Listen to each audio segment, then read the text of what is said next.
Hello जी, नमस्कार। क्या हाल चाल, कैसे हैं आप सभी लोग? सभी पेरेंट्स सभी बच्चों को मेरी तरफ से नमस्कार और साथ में मैम की तरफ से भी मेरी नमस्कार। तरफ से भी बहुत-बहुत नमस्कार।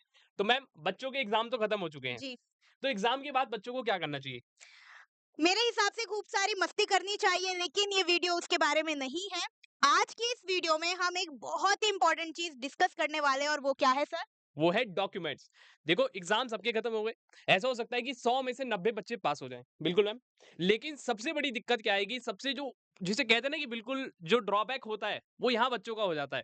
क्या? कि भाई उनके पास डॉक्यूमेंट्स तो हैं, लेकिन वो भी कंप्लीटेड नहीं होते। वो सोचते हैं अभी कि यार मेरे पास तो सब कुछ है, मेरे पास तो ये भी है, मेरे पास वो भी है। लेकिन बेटा, जिसके पास सब कुछ होता है वो कहीं ना कहीं फंस जरूर जाता है।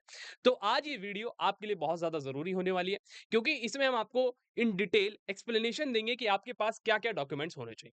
बिल्कुल सर। ठीक है मैम? तो शुरुआत करते हैं और इन जी। बच्चों को बताया जाए कि क्या-क्या डॉक्यूमेंट्स आप लोगों की ज़रूरी है। तो प्लीज़, प्लीज़, प्लीज़ अपनी आँखें, अपने कान इधर ले आइए। जी, बच्चे और उनके माता-पिता आप सभी के लिए बहुत ज़रूरी बहुत ज़्यादा ज़रूरी वीडियो है, तो आइए देखते हैं। सबसे पहले जो आपको चाहिए वो होना चाहिए आप लोगों का डीओबी सर्टिफिकेट यानी डेट ऑफ बर्थ सर्टिफिकेट जो कि बहुत ज़्यादा ज़रूरी है। इसके बाद आपका passing certificate of class 5th यानी 5वीं में जो आपने एग्ज़ाम दिया था उसका जो भी रिज़ल्ट है उसका सर्टिफिकेट आपको स्कूल से आसानी से मिल जाएगा, कोई बड़ी बात नहीं है। उसके बाद रेज़िडेंट सर्टिफिकेट ये भी बहुत ज़रूरी है, क्यों? क्योंकि जहाँ आप रहते हैं वहाँ का पुष्टिकरण देना भी बहुत आवश्यक है। इसके बाद आता है आपका आधार कार्ड और मेडिकल फिटनेस कि आपका बच्चा स्वस्थ है, तंदुरुस्त है। बाकी के जो सर्टिफिकेट्स हैं हमारे उमेश सर आपको बताने वाले हैं। तो और आप लोगों को देखिए साथ में क्या-क्या चाहिए। देखिए, अंडरटेकिंग ऑफ पेरेंट्स ये बहुत ही ज़्यादा ज़रूरी होने वाली है। ठीक है? क्योंकि अगर पेरेंट्स ही सहमत नहीं हैं कि हम अपने बच्चे को जेएनयू भेजेंगे और आप अपने मन से चाहते हैं कि हम जेएनयू चले जाएँ, तो ये संभव नहीं है, देखो प्लीज़। ठीक है? और साथ में अंडरटेकिंग ऑफ माइग्रेशन या आप कह सकते हैं टीसी सर्टिफिकेट होना चाहिए। ठीक है? डिसेबिलिटी सर्टिफिकेट ये भी आपको बताया जाएगा अगर आपको रिक्वायर्ड है। जैसे आप लोगों ने हमारी वीडियो भी देखी होगी, हमारे साथ जो थे, जब हम एग्ज़ाम सेंटर पहुँचे मैम, तो वहाँ पे कुछ बच्चे ऐसे थे जो बहुत ही ज़्यादा डिसेबल थे। किसी का लो विज़न था, कोई हैंडीकैप था। तो अगर आपके पास ऐसी दिक्कतें हैं डिसेबिलिटी, तो भैया उसका आपके पास सर्टिफिकेट होना ज़रूरी है। फिर साथ में category certificate SC, ST and OBC का इन डिटेल अभी हम आगे देखने वाले हैं। ठीक है? तो नेक्स्ट। आइए मैं बताती हूँ कि आगे अब हम आपको इन सर्टिफिकेट्स की कुछ तस्वीरें दिखाने वाले हैं ताकि आप लोग कंफ्यूज ना हो, आप लोगों को कोई दिक्कत ना हो।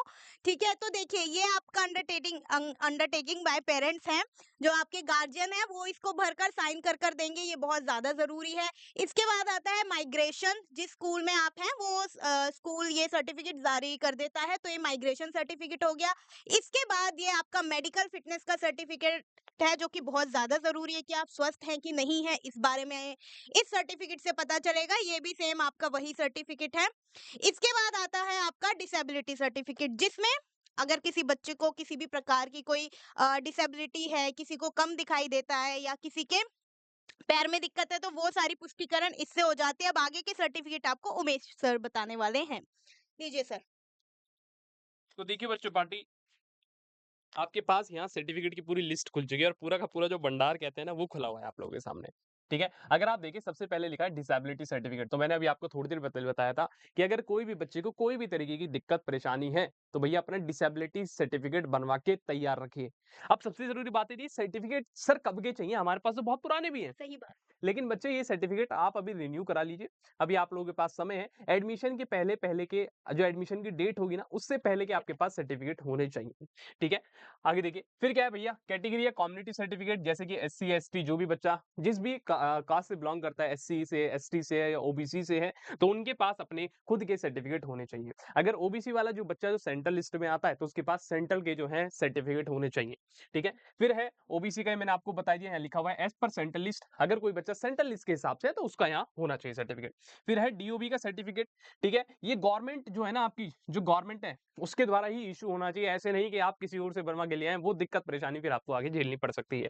फिर है रूरल एरिया का सर्टिफिकेट। ये जो होगा, आपको जो रेवेन्यू ऑफिसर होता है कंसर्न ब्लॉक का, अगर कोई बच्चा रूरल एरिया से है, जैसे आप कुछ अर्बन से होंगे, कुछ रूरल से होंगे, तो जो भी बच्चा रूरल यानी कि ग्रामीण क्षेत्र से है, तो वहां का जो भी रेवेन्यू ऑफिसर होगा, उस ब्लॉक का, जिस ब्लॉक में आप लोग रहते हैं, उसके द्वारा सर्टिफिकेट इशू होना चाहिए और कुछ इस फॉर्मेट में वो आपको दिखने वाला है। ठीक है? फिर है भैया रेसिडेंस सर्टिफिकेट, बहुत ही ज्यादा जरूरी। इसको दूसरी भाषा में हम कहते हैं डोमिसाइल। ठीक है? डोमिसाइल यानी कि जहाँ पर भी आप रहते हैं, उसका एक भैया प्रूफ भी तो होना चाहिए।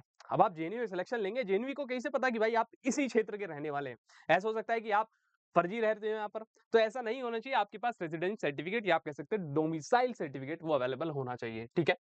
और ये साथ में जो है आपको जो है ओबीसी सर्टिफिकेट कुछ इस तरीके से होगा, ठीक है? मैंने आपको बता दिया ये जो सर्टिफिकेट अगर कोई भी बच्चा ओबीसी में सेंट्रल लिस्ट में आता है, प्लीज़, प्लीज़, प्लीज़ बड़े ध्यान सुनिएगा, सेंट्रल लिस्ट में आता है तो प्लीज़ अपना ओबीसी का सर्टिफिकेट आप सेंट्रल गवर्नमेंट के द्वारा बनवाइए, ठीक है? और साथ में एससी-एसटी सर्टिफिकेट जो बहुत ही ज़्यादा ज़रूरी है, अगर किसी को रिज़र्वेशन का फ़ायदा लेना है, तो भैया उसको तो बनवाना पड़ेगा, अगर मैम नहीं लेना चाहते सही ये लोग बात फ़ायदा, तो फिर तो आप जनरल में ही पहुँच जाएँगे भाई। तो ये बहुत ज़्यादा हाँ। इम्पोर्टेंट सर्टिफिकेट हो तो जाता ये है सारे जो आपके एससी-एसटी सर्टिफिकेट बहुत ही ज़्यादा ज़रूरी हैं, अगर कोई भी शेड्यूल कास्ट या शेड्यूल ट्राइब से बिलॉन्ग करता है, तो भैया ये सारी चीज़ें आप लोग बनवा के तैयार रखिए, ठीक है? ठीक है? तो तो सबसे ज़रूरी चीज़ आप लोगों ने समझ ली होगी कि भैया जो भी आपके डॉक्यूमेंट्स हैं, जो भी आपके दस्तावेज हैं, प्लीज़, प्लीज़, प्लीज़ उन्हें समय से पहले तैयार करके रखिए।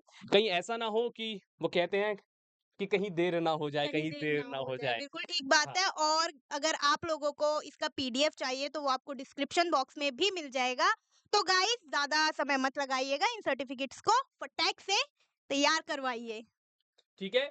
तो आपका सिलेक्शन पक्का होगा इन्हीं डॉक्यूमेंट्स की वजह से। तो जल्दी से जल्दी जिसे कहते हैं ना जल्दी बिल्कुल, जैसे शादी में जाने की जल्दी होती है, तो ऐसे ही भैया इन डॉक्यूमेंट्स को बनवाकर तैयार रखिए। बाकी और अदर इन्फॉर्मेशंस के लिए आप हमारे चैनल को सब्सक्राइब करिए, लाइक करिए, कमेंट करिए और अगर कोई भी डाउट है आपका रिगार्डिंग सर्टिफिकेट तो आप कमेंट सेक्शन में उस डाउट्स को डाल दीजिएगा। आपका डाउट ज़रूर हमारी टीम के द्वारा रिज़ॉल्व कराया जाएगा।